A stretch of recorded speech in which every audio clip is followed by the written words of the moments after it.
Well, good evening and welcome. I am Dwight Lawton with the League of Women Voters of St. Petersburg area, and I will be the moderator of the forum this evening. The League is a nonpartisan political organization for women and men, which encourages informed and active participation in government. This forum is part of our ongoing voter education efforts to help voters make informed decisions at the upcoming elections.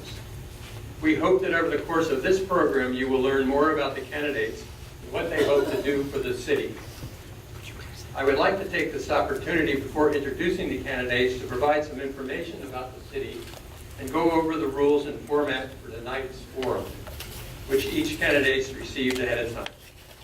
I also have some instructions for you in the audience, and finally I'll offer some insight into League of Women Voters, hopefully inspiring you to join us and help us with the work we do. Voter registration for August 27th primary election will close on July 29th. The City of St. Pete has chosen not to conduct early voting. Mail ballots are available as in previous elections. In the primary, only voters residing in districts 4, 6, and 8 may vote in their respective council district races. For each council race, the names of the two candidates receiving the most votes will be placed on the November 5th, 2013 general election ballot to be voted at large. These elections are nonpartisan. The City of St. Pete is the fourth largest city in Florida with a population of 247,673 as of in 2011. It operates under the strong mayor form of government with an elected city council. The city council has a chair and a vice chair and must approve city policies, city budget, and the mayor's choices for city administrator and city attorney. The city council consists of 8 members, 1 from each of the city's election districts. Council members serve 4-year terms of office and are limited to 2 consecutive terms. Their annual salary is $38,914. The major city departments are administration, city development, leisure and community service, public works, fire, and police. Now on to the rules and format for tonight's forum. 1 minute will be allowed for replies to audience written questions, which I will ask the candidates.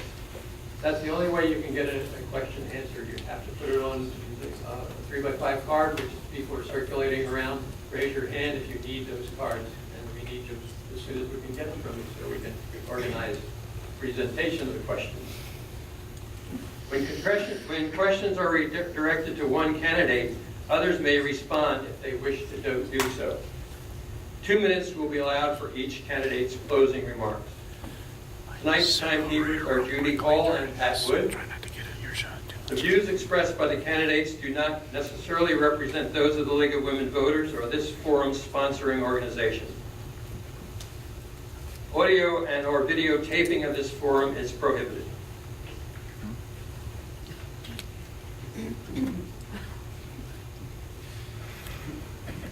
Without the express permission of the League of Women Voters, that's what it was. You can get permission.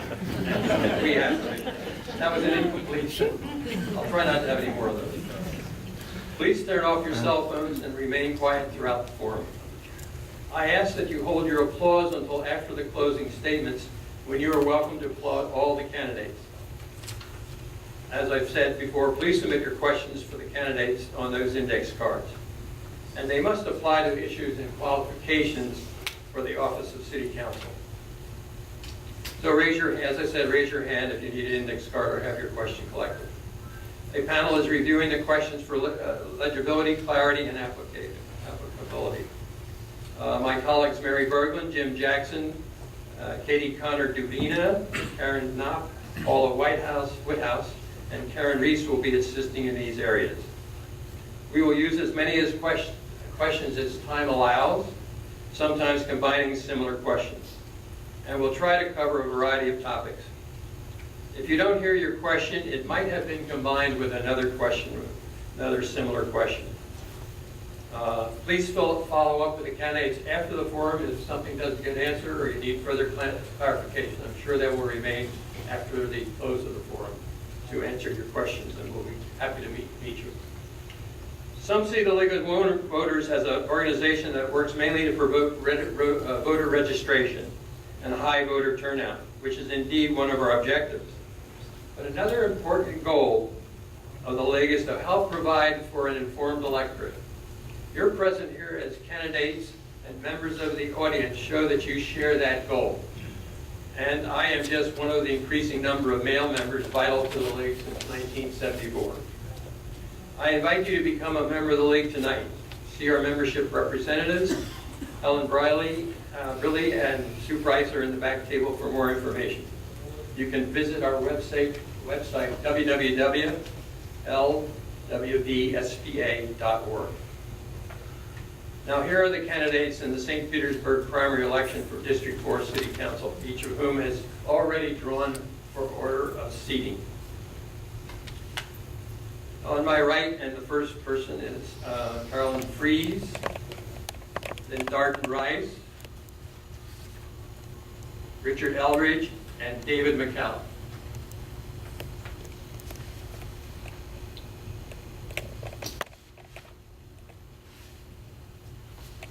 Begin with the questioning.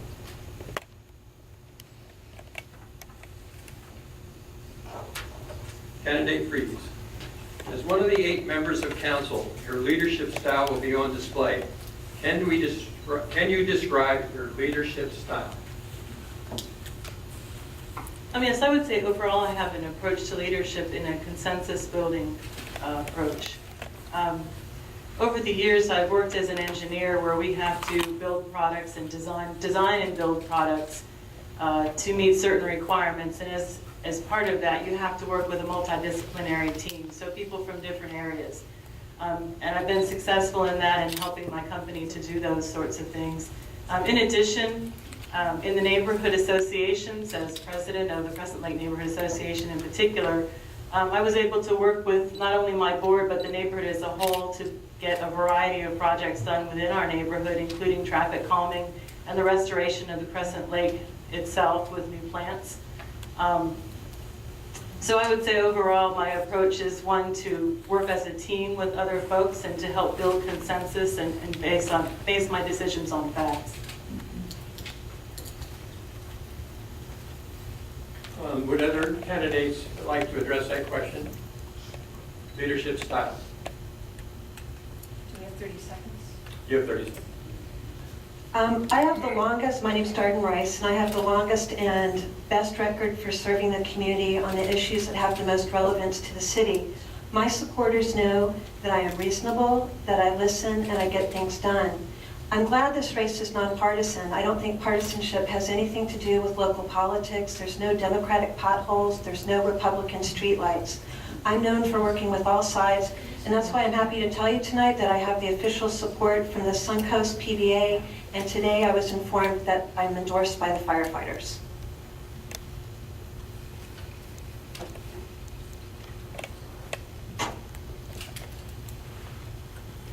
My leadership style was formed in the Marine Corps. We have traits and principles that require that we follow principles and 15 seconds. But I'm saying that's our leadership style in the Marine Corps. We have leadership integrity, knowledge. We have to know what's going on. We have to work with other people. We have to follow orders from those above us, which doesn't apply here, but we still have to make the other 7 council members see our point of view. They don't have to agree with us, but that's important, that they understand our point of view, and then once they understand it, they may or... Well, I'm Dr. David McCallum. I want to thank the organizers and all parties involved here. My style is to be highly informed and knowledgeable on the issues, to be principled to the basic principles of freedom and serving the citizens first, not the political class, not the big businesses, not the corporations, not the politicians and bureaucrats, but you, the taxpayers. And I've stood up in that way for years in this city to serve you first. And I work to find common ground. And I work to listen But in the end, you've got to take a vote to protect the taxpayers, and that's what I'll do. The next question will be directed to candidate Rice. Again, all can answer this question afterwards. How much experience have you had working with larger budgets similar to that of the city, and how will you prioritize decision-making on budget issues? Well, number one, I will prioritize budget decisions by looking at public safety, and I will also look for cost efficiencies and look for ways to streamline government so that we can have a lean and mean government that runs as smart as possible, but not at the expense of public safety. My experience in working with budgets, I do sit on the Pinellas Suncoast Transit Authority Board. As part of a board member, we have a responsibility to look out after the budget for PSTA. And I have studied the St. Pete budget very closely, and I was a core participant in the People's Budget Review process last year, which worked to include bringing the public into the process of looking at the budget, working with City Council and the Mayor to help make priorities about where we want to see investments and where we want to see cuts. Too many times, the mayor presents a budget, and it's this Sophie's choice of you got to cut libraries, cut jobs, or cut services. And the PBR helped make a better public discussion about the budget. Thank you. Any other candidates want to do 30 seconds on this? Candidate Callum. Yeah, again, I'm Dr. McCaleb, and thanks for the question. I've worked on the board of the Florida Medical Association since 2006, managing million-dollar budgets. I was appointed by the County Commission to the Suncoast Health Council, managing millions of dollars of Ryan White money. I worked on the board of the Boy Scouts of America. I've analyzed this budget heavily since 2006, and my priorities are to put money back in the pockets of the taxpayers and the bill payers of this community. There is $80 million in excess reserve money sitting in the bank that came out of your pocket to the bank accounts of the city. And my opponent, Darden Rice, would like to spend it on grand government schemes. I want to give you a tax cut with it. You earned it in the first place. I want to put it right back in your pocket. And we can also fund the unfunded pension bills, pension funds that are $325 million in the hole. That's right, our city government has been so fiscally irresponsible. They've promised pensions, they've promised health benefits, but they have not saved the money. So $60 million of those reserves goes into those plans so we can have future tax cuts. Thank you.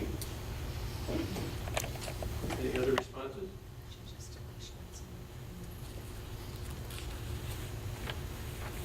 This will be directed to first to candidate Eldridge. The treatment of wastewater, drainage issues, waste collection, and the quality of our roads is always important. What has the city done recently to cut costs in any of these areas? Are there ways the city can save in these areas in the future? Well, the city, since Mayor Foster, since Mayor Foster took over, the city's cut about $100 million from the budget. Turn your mic on. The green light went out. Testing.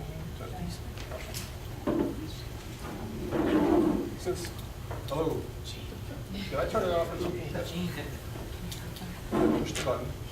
Oh, Here you go. well, now mine's up. Check one, check two. Check, check. Testing. I got it. All right. Anyway, as I was saying, since Mayor Foster took over, they've cut over $100 million from the budget. Now they've also gradually increased it. Roads are extremely important because we draw people to our city. A lot of our income is tourism, so we have to have the best roads. Wastewater, that's just common sense. You don't want to have a filthy water. You know? But roads are important, and I don't know where they could cut anymore. They've cut it to the bone, $100 million in force. They're starting to actually, increase the budget, but it's nominal compared to what they've cut over the past 4 years. Any other responses? Give your name as you answer before you answer the question.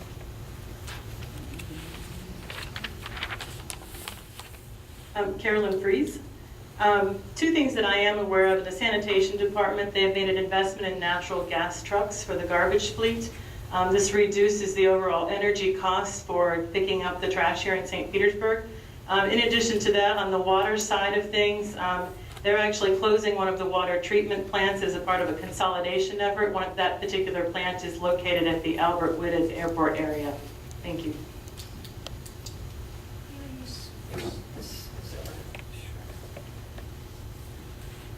Darden Rice. I think it's important to flag an issue in regards to water piping infrastructure and clean water quality, is that we do need to look ahead to make sure that we are doing the necessary tweaking to make sure that the clean water that comes in through the north part of the city is clean by the time it gets to South County residents. And that's something that we should all be aware of, and that there are cost-efficient ways to treat this water so that every citizen in the community has access to clean drinking water. Could you repeat that question, please? The treatment of wastewater, drainage issues, waste collection, and the quality of our roads is always important. What has the city done recently to cut costs in any of these areas? Are there ways the city can save in these areas in the future?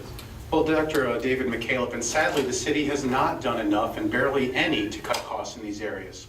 The costs of your water bills, your garbage bills, your electric bills through the taxes that you have gone up almost every year in the last decade.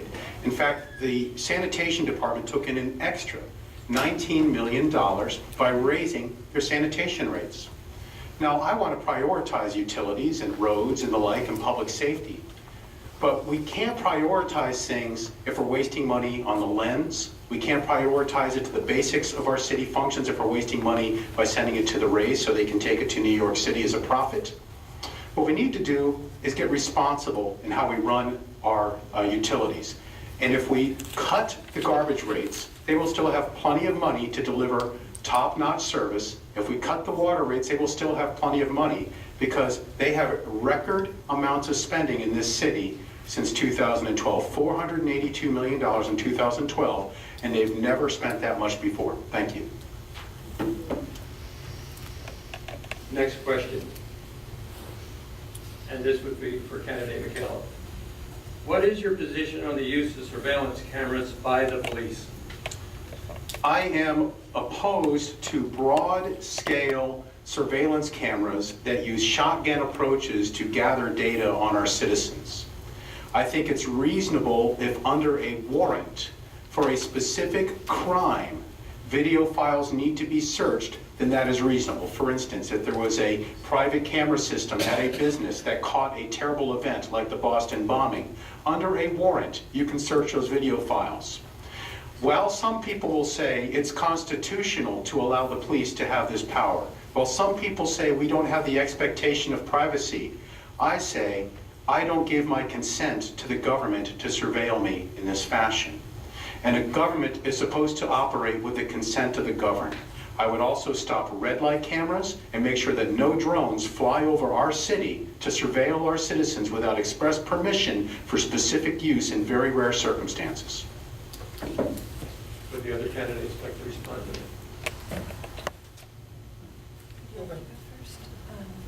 Darden Rice. I do think that surveillance cameras can be used as a temporary tactic in hot spots to help bring crime down where we know that there's known drug and crime activity. I think this is something that we should look at using as we try to clean up Williams Park and other areas where we know that there's a lot of trouble.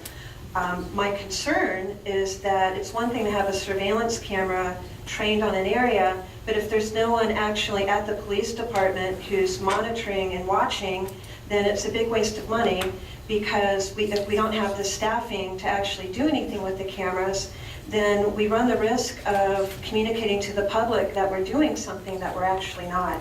And I am also a very strong opponent of red light cameras, perhaps for different reasons. I think that they have failed in their stated goal to promote public safety. I think that it's merely a way to bring in more revenue. I don't think that the system, the red light camera system, has been fairly implemented. Thank you. As a matter of Your principle, name? oh, I'm sorry, Richard Eldridge. As a matter of principle, I'm opposed to the government monitoring the people. That's morally wrong. I have no problem with the police being monitored by their own cameras, and those cameras in the cars are to make sure that they're doing their job and they're not abusing the rights of the citizens. So I have no problem with on the dashboard of the police car, a camera to monitor the police officer. I am opposed to red light cameras for the same reason that it's cameras observing the people. And it also puts an unfair burden of the cost of government on a select few people. Now, some people, I admit, deserve it, but I was looking at the budget. In 2011, traffic and parking fines were $928,000, and in 2013, $3.66 million. So it's putting a huge burden on a select few people, and it's unfair and it's wrong. Any other comments on this? Yes. Carolyn Fries, I also agree that in select situations, we should be allowed to use technologies such as cameras to be able to observe, again, known areas of crime, for instance, as in drugs and that sort of thing. And I also agree that I am against the red light cameras, primarily due to the timing of the lights, the timing of the yellows, and one behavior at one camera is or at one intersection is acceptable, and you could do the exact same thing in another intersection and receive a citation for it. So that's one of the reasons I'm against the red light cameras. Thank you. Next question will be directed first to candidate Fries. Should food trucks be allowed to operate more freely in St. Petersburg?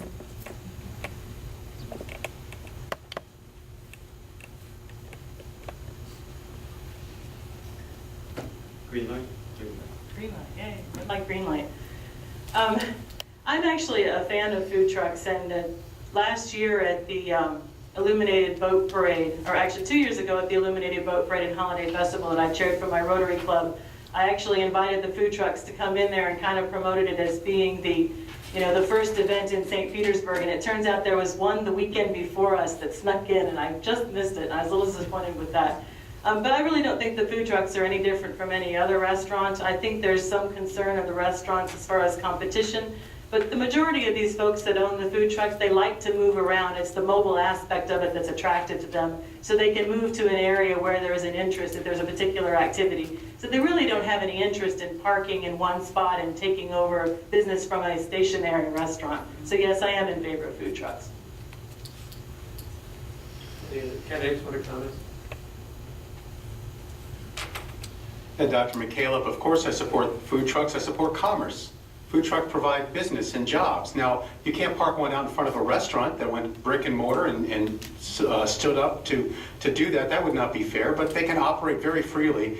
In fact, I've been working to get food trucks working in this city for over a year and a half. I didn't see my opponents up there at the city council podium like I was, asking for deregulation by our government. There's a general problem with our city council. They have all sorts of regulations that chill our economy. They try to get rid of sign spinners on the street. Poor people have those jobs. They try to stop electronic messaging centers. It hurts our economy. You know, there's a lot of people who have their grand visions of what they think the city should be like, what they think the look and feel should be, but they never ask, how's it going to hurt the business owner? How's it going to hurt the consumer? How's it going to hurt our city in general? I want pro-business policies, and food trucks is just one of them. Any other comments? Darden Rice. I think the proliferation of food trucks is just a great thing that's part of St. Pete. My platform for St. Pete is called St. Pete Strong. I think that having access to more food provided by local business owners is only something that can make St. Pete better. There is a current proposal underway to look at making sure that food trucks don't stay parked in the same area time after time after time, and limits their interference with some of the brick and mortar restaurants. It seems like some of these prescriptions are actually pretty fair to balance the interest of people who have investments in brick and mortar restaurants, but yet still is very fair and very accommodating to the number of people who are starting food truck businesses here in the city, and I completely welcome it. Yes, I agree. I strongly support food trucks and business with reasonable parking restrictions. Moving on to the next question. As this will be directed to candidate Rice first.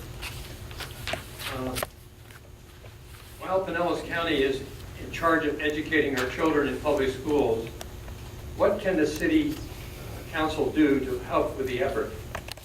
If you have children, do you or did you send them to public schools?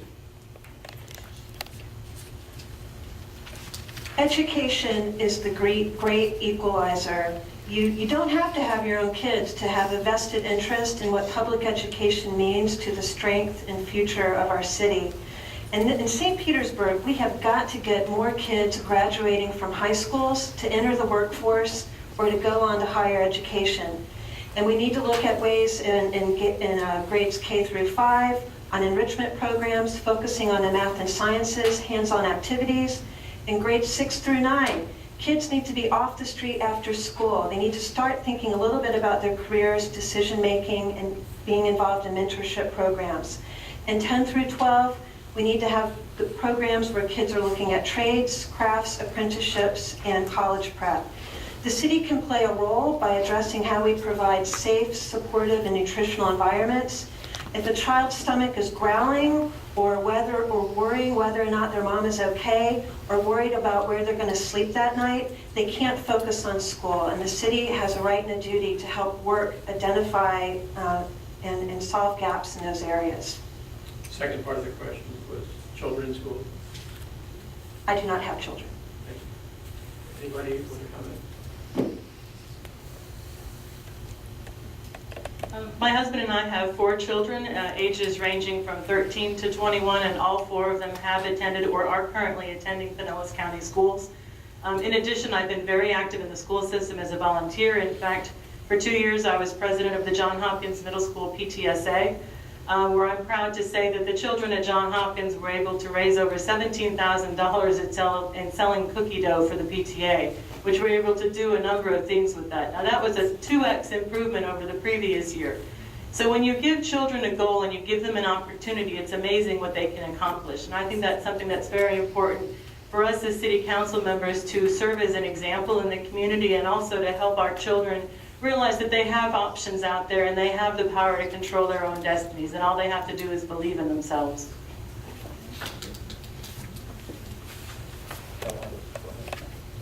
My children went to public schools.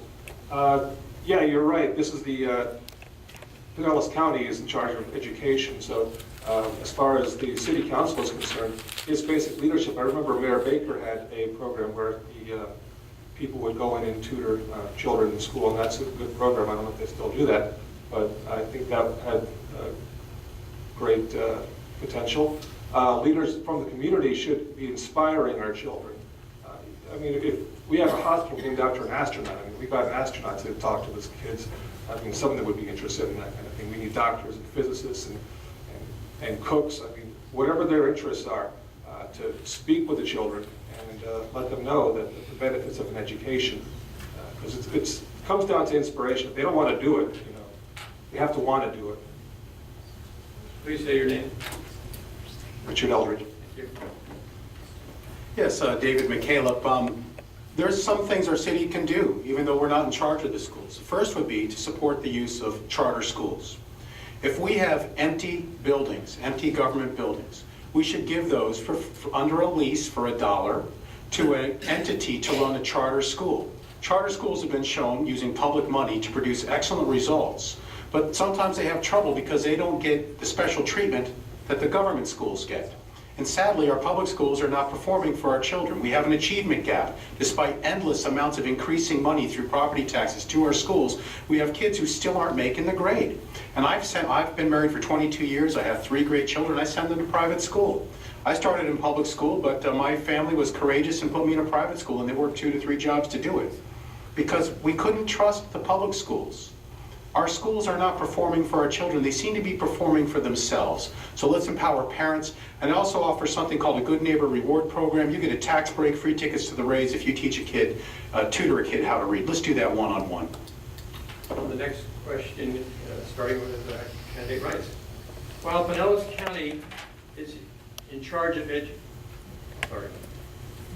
what do you see as the most positive means of helping the homeless? Darden Rice. I think that the most important thing that St. Pete can do is continue its effective partnership with Pinellas Hope. And I think we also need to always be vigilant in our efforts to communicate to the public what the real face of homelessness is. And it's a lot of single women, single mothers and children. And there's about 6,000 homeless people in Pinellas County today. 40% of that number are children. So I think we need to be accurate and informed about who we're talking about when we're talking about the homeless and what specific needs and services that we can offer people who fall on hard times to help them get back on their feet. I do support cleaning up Williams Park by moving the buses and by stepping up law enforcement and better lighting at night to help take back Williams Park in downtown. I think I'm out of time. Any comments from the other candidates on the homeless? Oh.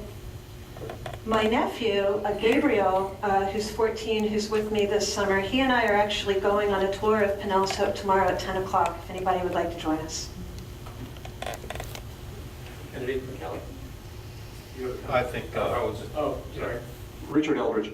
The homeless problem, a lot of it is they've given up, okay? And sometimes they've given up because some of them have felony records. They can't get jobs, so what are they going to do? So we need to help some of these people, not all of them, but some of them should get their rights restored so they can, find it easier to get a job. That's important. Education is important. If they're not educated, no one's going to hire them. So we have to emphasize some simple trade. I mean, it could be an auto mechanic. It doesn't have to be a brain surgeon, but we do need to educate them so that they can get these good jobs. And that's pretty much it. Education and help them get back on their feet. David McCaleb, God helps those who help themselves. And we've had endless amounts of government programs designed to help people who often do not help themselves. And sure, there's women and children, and they need help. But what I'm trying to design is something called the Good Neighbor Reward Program. When you volunteer your time, when you reach out to a person who's down on their luck, to a person who is still addicted to alcohol and drugs, to a person who doesn't want to take charge of their life, when you volunteer your time, you should be recognized and rewarded for that. You should get a tax break. You should get a pass on your parking ticket. You should get tickets to the Rays game or any of the city amenities to start finding a reason to reward you. And when we start building one-on-one communities where we go out and we help our neighbor and we love them as we love ourselves, we are then going to make a difference. As a doctor who's seen people walk in and out of ERs over and over and over, who refuse to help themselves, I only make a difference when after the third or fourth time I say, are you ready to change? And it's time for our citizens to do that with our brothers and sisters who are homeless. Carolyn Priest. I also agree that we should help those people that are willing to help themselves. There are a number of nonprofits in the area. ASAP was just recently taken over by the the Free Clinic here in St. Petersburg. This is a place that helps families in transition. During hard economic times, there are many people that are just one paycheck away from being homeless, and those are the families that we definitely need to help. Unfortunately, what we typically think of when we think of a homeless person is the person on the street that's asking us for a buck as we're walking down, the person that probably doesn't want to help themselves. So we really need to focus more on those families and other people that do want to make a change in their lives.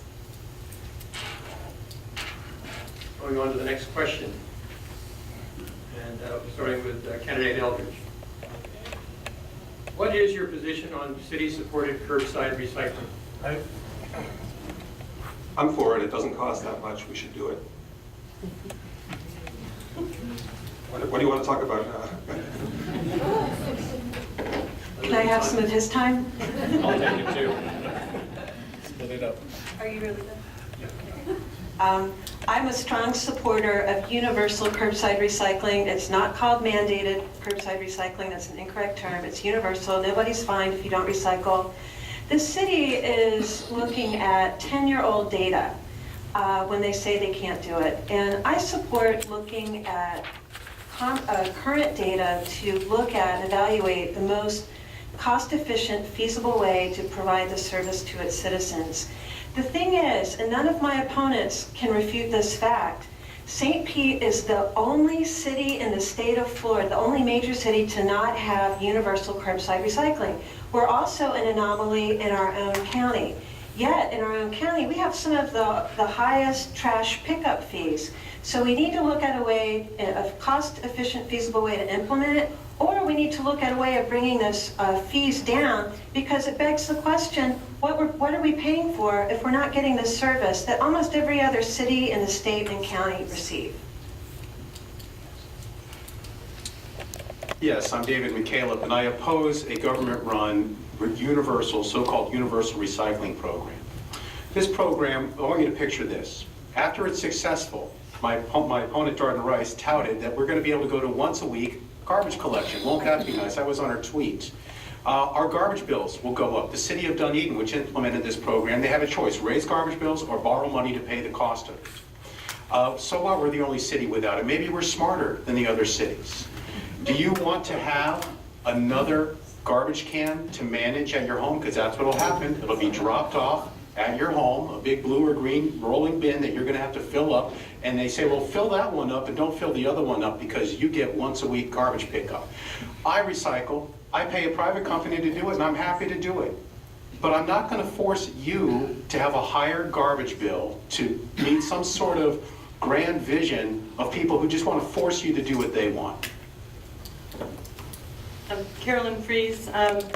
I'm in favor of keeping the current system that we have, which is an optional curbside recycling program. So residents who choose to do so can pay a few dollars extra a month to have curbside recycling. You also have the option of having a private service, or not recycling at all, or taking it to one of your local recycling centers, which is what my family does. I'm not really in favor of forcing everyone to pay the extra money. If there were a creative way to make it happen such that we could make it cost effective and people wouldn't have to pay extra, that would be fine. But I think what we really need to do is pour our energy and resources into getting more people to participate in the existing program that we have today. Moving on. This question is directed to candidate Eldridge. Actually, yes. To start. Oh, I'm sorry. Yes, thank you. Candidate McCallum. Yours first. I need a question. Okay. How would you balance your, that's only fair. How would you balance your work representing constituents in District 4 with the residents in other parts of the city? Well, when you're sitting on city council, you represent everyone on the city. And you need to listen to the residents in the District 4 and make sure you serve them. For instance, I went out to Haynes Road that was underneath the I-275 overpass. And that thing was a mess. You drove over it, your car almost got the bolts rattled off of it. So what did I do? I spent a year helping the city figure out that they owned the road. They were supposed to fix the road. They didn't even know they owned it. It took me a year to get them to pave it. Now when you drive down that road, it's safe. So those are the sorts of things I'll do for the residents in the district. Listen to the basic city services they need and make sure they get them. But more importantly, for you and everyone else in the city, I'm going to work to cut your taxes. I'm going to work to cut your utility bills. I'm going to work to bring the city under your control. You know, this city costs everyone an extra $1,500 for a family of 4, an extra $1,500 compared to the year 2001. And that's with 3,500 fewer residents and 365 government workers. There's something wrong when you're paying more for less. So we're going to get the city back under control, make it your city so that you have more money in your pocket. Candidates respond? Representing constituents and other than your District 4. Darden Rice. My platform is called St. Pete Strong, and St. Pete Strong is about strong jobs, strong communities, and strong city services. And I will work cooperatively, transparently, and in a goal-oriented way with the mayor's side of City Hall and also with my colleagues in St. Pete City Council. You really have to approach these issues that are facing not just your district, but the entire city with a spirit of cooperation, a spirit of professionalism, a spirit of really just setting goals and attacking them and showing the public results after we set out to work on these projects. And I think it's really important to understand that in St. Pete, we don't have wards. We don't have strict factions of, one city council district against each other. We all work together in addition to looking out for our own districts. Carolyn Fries, regarding the other council districts, I would work very closely with the representatives from those districts in order, and hoping that they understand what those districts' needs are. And along those lines, this is an area that can help me in District 4. One thing I've always been very proud of being able to do is to communicate well with people. Now, that's typically in a one-on-one type scenario, but when you're representing a large district of people that have a lot of different views, the challenge becomes in how to communicate with those folks. I think that one of the problems that we have in the city today has been a lack of communication between citizens and the city council. So the big question is, what's the best way to do that communication? And I really could use your input on that and help it with that. Because you can visit all the neighborhood association meetings and potentially talk to 50 or 60 people. This is a wonderful turnout tonight, but this is unusual for a city, for a community meeting. So I would actually look to you guys to help me figure out the best way to communicate with you.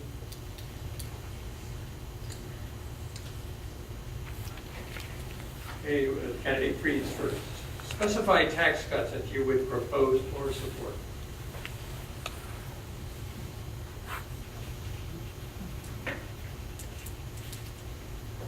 Specific tax cuts that I would propose. Let me talk more. There are areas within the city that are requiring subsidies today. Two of them that I can think of in particular are Sunken Gardens and the Coliseum. The city has been able to successfully make the Albert Wooded Airport such that it no longer receives subsidies. I'd like to put some energy into trying to make those areas that are currently requiring subsidies able to at least meet their needs or possibly even become profit centers for the city. So while I don't have any specific tax cuts that I could talk about today, that's the type of approach that I would like to be able to take. Other responses, candidates? Is that tax cuts or spending cuts? The question is, specify tax cuts that you would propose or support. There's only property tax and sales tax. There's other, I'm not sure I'm following the question. Are you saying cuts in specific programs? Because that's what I'm thinking that would be the appropriate question. Which programs would you cut funding to? Because I'm just saying there's just a number or,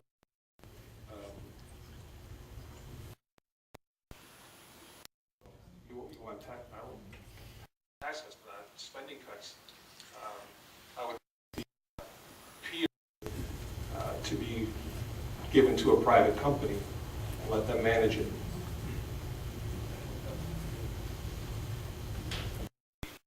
That's what I want the pier to go to a private company. But we do need fire, we do need police, so we need those intact. We need our roads, we need our parks. So that's pretty much it. Other candidates? Okay, fees might as well be taxes, right? So I oppose any number of fees that citizens are charged by the, such as cameras or larger cost. The hidden fees passed on to us by utilities on our electrical bills. And while we're complaining, of course, about raising property taxes, my property insurance bill by citizens, that is really what's going up so high. I oppose these monopolistic corporations and companies that are sneaking these fees on the backs of working families and on the middle class and the poor. My opponent, David McCaleb, will let corporations do whatever they want. In fact, even giving the publicly owned pier to corporations to take over. I'm definitely opposed to that. You can count on me to be the strongest advocate to reject the citizens raising insurance rates and other private company fees. That's really about it akin to taxation without representation. These companies make tens of millions of dollars on the backs of the working. That's wrong.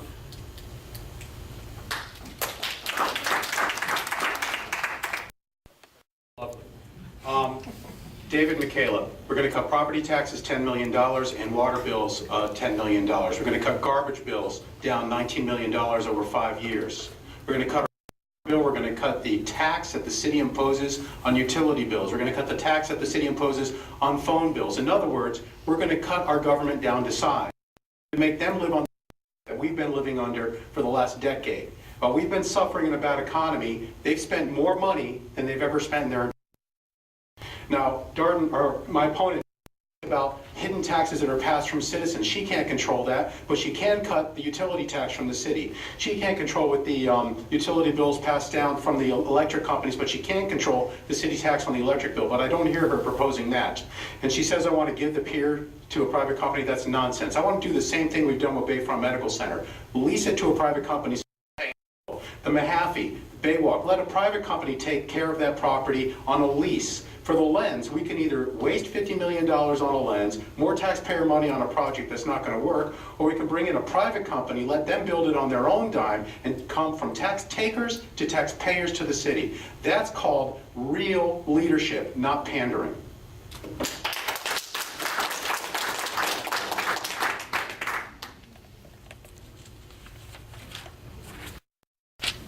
Next question directed to help me out, candidates. That would be. Yeah, right. Correct. Thank you. How do you feel about the impact nonviolent drug arrests have on the minority communities in St. I think it's deplorable that we're putting young men, giving young men records for misdemeanors that could affect, really, if you think about it, the trajectory of the rest of their life, and work with young people on rehabilitation and to decriminalize some of these laws that are unfairly applied in different parts of the city. I think you can, if you look at some of the results of the arrest and look at the racial composition of the people who are typically arrested, you can't help but see that there's an unfair system that needs work.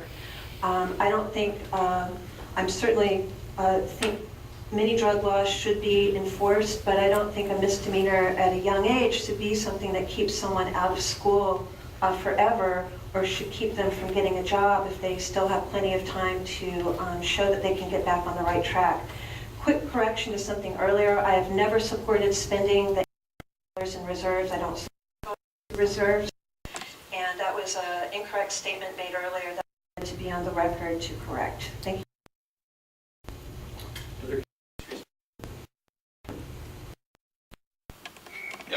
Caleb, Darden Rice helped found and organize the People's Budget Review, a shadow organization that's working to get her elected. The People's Budget Review is on the record to take $80 million of reserves and spend it on feel-good projects that are going to waste your taxpayer money. Darden organized that. Now, as far as the tragedy of drugs in our town and the tragedy of sentencing of people for crack cocaine versus regular, that needs to fair application in an equal way. We're not going to solve these long social problems with yet an endless. The way we're going to solve these programs is by reaching out to our neighbors, by reaching out to our churches, by reaching out to and saying, where are the fathers? By reaching to the churches and saying, when are you going to embrace a kid and spend your money on it instead of agitating for another government program through something called FAST. We're going to solve these programs. Other responses? I'm not really the cocaine and things like that, but marijuana should be legalized. I've studied this. There are peer-reviewed studies on the National Institute of Health website showing the benefits of cannabis, how it, the THC and the CBD are, for one thing, cancer. It fights cancer, and there are other diseases. I can't go up, I don't have time to go into all the details, but if you go to the NIH website, PubMed, and just Google cannabis, and it'll show you all the peer-reviewed studies that this is definitely a beneficial plant, and we need it. Now, as far as people being arrested for drug abuse, we shouldn't tarnish their record for the rest of their lives. That's wrong, especially young people. They're not at that point where they're making sound decisions yet. And they shouldn't be punished for the rest of their lives for a poor decision they made in their teens. Carolyn Fries, regarding nonviolent drug arrests on the minority youth in particular, or any youth for that matter, it really doesn't matter. This applies all across the board. It's not just minorities that are affected by this. I can walk through Old Northeast and smell pot. You know, I'm one of those people that has a nose for it. Maybe the police should hire me, I don't know. You can get in trouble once and say, okay, we'll give you a chance, but at some point in time, there has to be some type of a law that says you've been in trouble enough times, obviously you're not going to change and you need to be punished for it. So I don't have a problem with repeat offenders, you know, having strict penalties put up against them.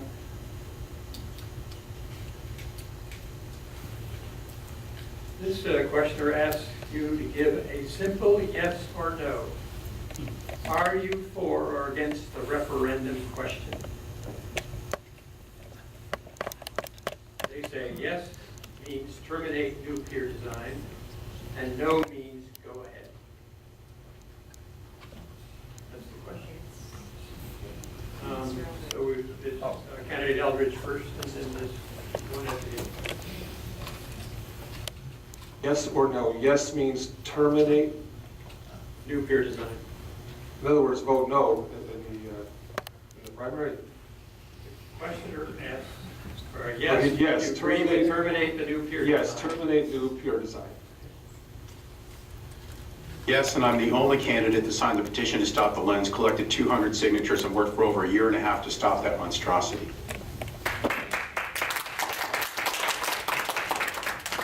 Yes. Yes. That gets us through the question and answer. Time is up for that. And now we go to the closing remarks. Each candidate will have 2 minutes, and we will start first with candidate Fries in that order for your closing remarks. Okay, Carolyn Fries, thank you all for coming here tonight and for allowing me to come here and speak with you. Former Mayor Rick Baker always had a saying that he would start a speech with, that it's another great day in St. Petersburg. His optimism was infectious and our city benefited as a result. Somewhere along the way, we lost that sense of optimism.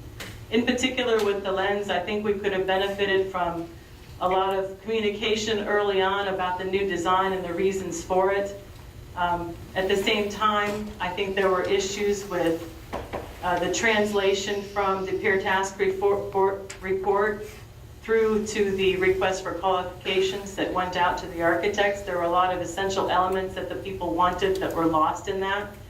And so when I said yes earlier, unfortunately, it's a reluctant yes, because the downside of that is what's the next thing after that.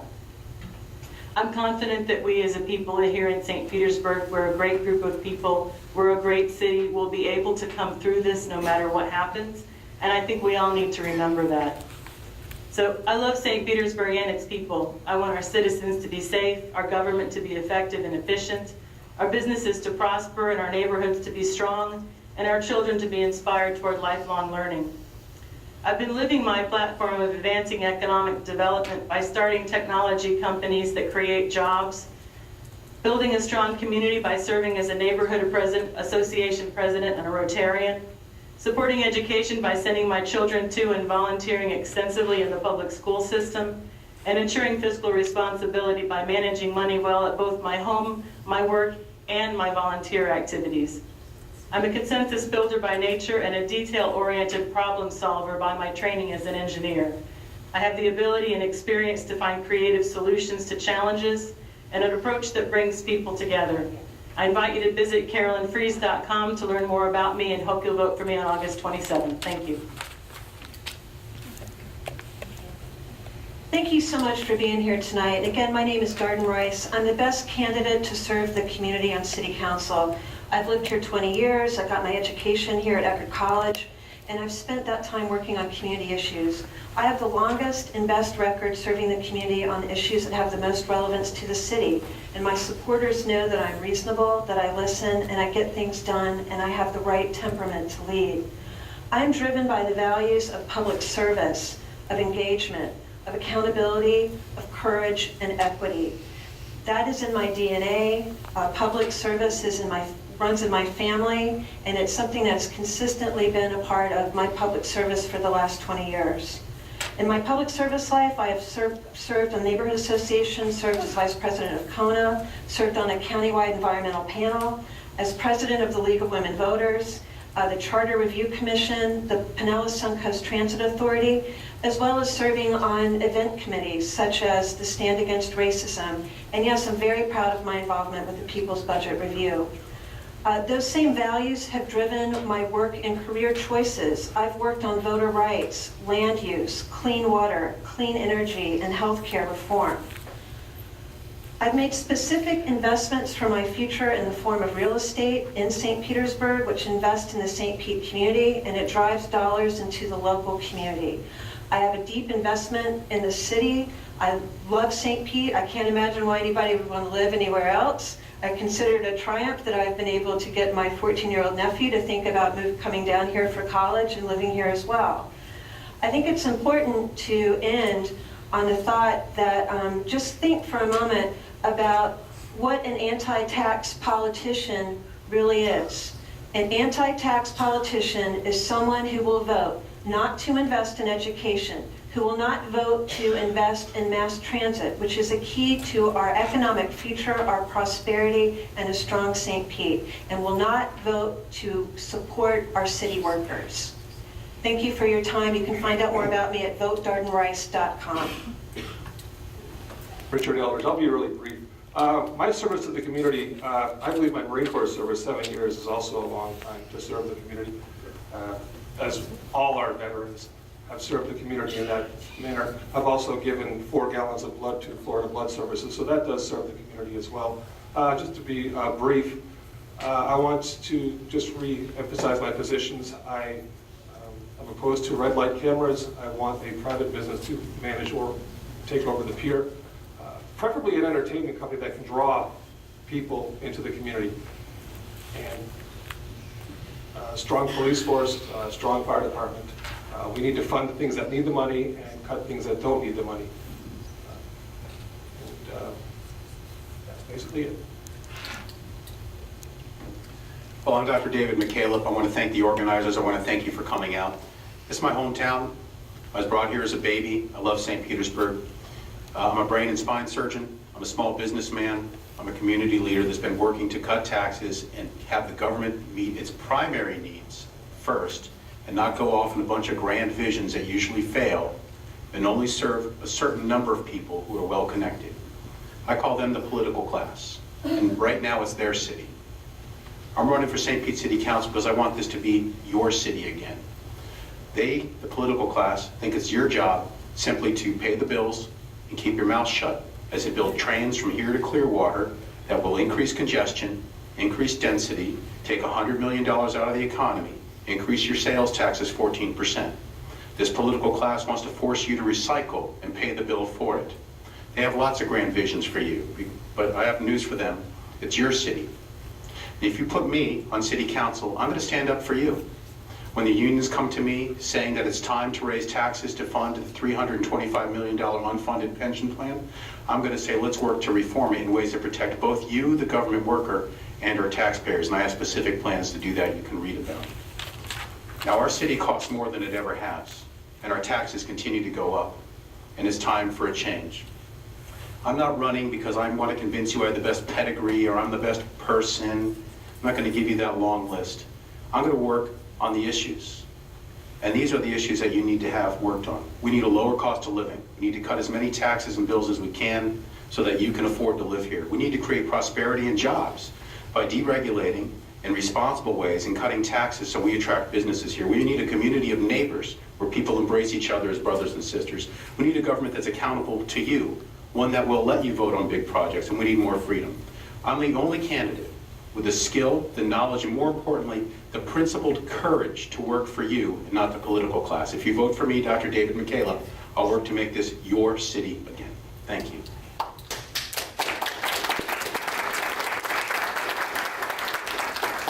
Concludes our program for tonight. How about a hand for these candidates who are...